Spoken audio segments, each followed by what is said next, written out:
Welcome to my channel, Stash the Cash. My name is Mrs. Lex, checking in today. I'd like to say welcome to any new subscribers. We're going to hit milestones together, keeping it real.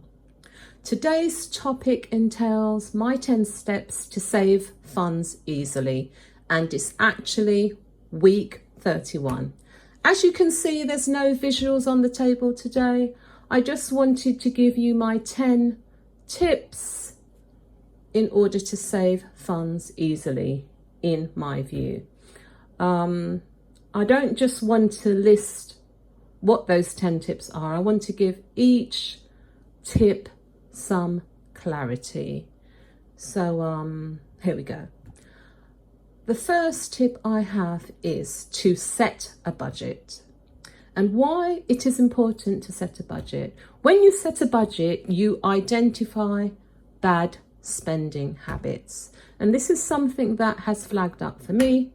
I'm going to share with you. I was a serial shopper, shopping unnecessarily, and also I used to buy a lot of takeaway. But the one that kind of hit home hard for me was the takeaway, because you might be thinking that takeaway is necessary. It may have been in the moment, but I used to spend £35 every Saturday. And if you times that by 1 month, it's 140. And if you times it over 6 months, it's £840. So that is why I say you should set a budget, because you can see where everything is going. And that is my example that I wanted to share with you. Number 2 would be to review the way you use credit cards. Why you should review the way you use credit cards is because we know that if you use your credit cards and you don't clear balances, you will pay crazy interest rates. It is self-explanatory, and this is something that I have noticed for myself. I have a mathematician in my home, and he just pulled one of my cards one day and said to me, if you didn't clear this, you'd be giving the bank £700 in 1 year. So keeping it real, that's what I've learned. And since that day, I aim to clear. And even if I can't, it will never ever go over a month. You know, I try and clear it. My tip number 3 is to try any saving challenge, coins or notes. And why I say you should do this is because it keeps you accountable. It doesn't matter which method you choose. I think once you have a visual aid, you kind of drawn to it, you know, keeping it real. You know, I have this here, and I started off with just the penny challenge and was able to hit a mini milestone. My tip number 4 would be to get a loose change jar and position it strategically in your home. And why I say this is because this is something that I have actioned. And I used to have an old spaghetti jar. I used to just throw coins in, and people see it and they put coins in, you know, and it seems to work. It's magic. My tip number 5 is to purchase winter clothing out of season if possible. For example, coats, jumpers, boots. And this is something that I have done recently. I recently bought a pair of Timberlands and got 70% off. And I recently bought a winter coat, which still has the tag on, which I only paid £35 for. And this coat was £125. So that is my example. My tip number 6 would be to set a weekly budget for shopping. And I'm talking about food, a food shop. And the reason why I say you should do this, because when you do a weekly budget for your shopping, I know that it can be quite challenging. You go in the supermarket, I think you should stick to it. Try your best to stick to it. So what I would do my list, go and do my shopping.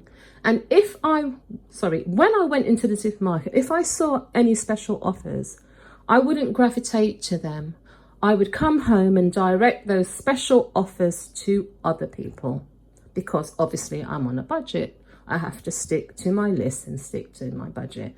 And I have, you know, family of males, adults, and if I see a bargain, I just direct them to it and they do it. So, you know, that enables you to stick to your budget.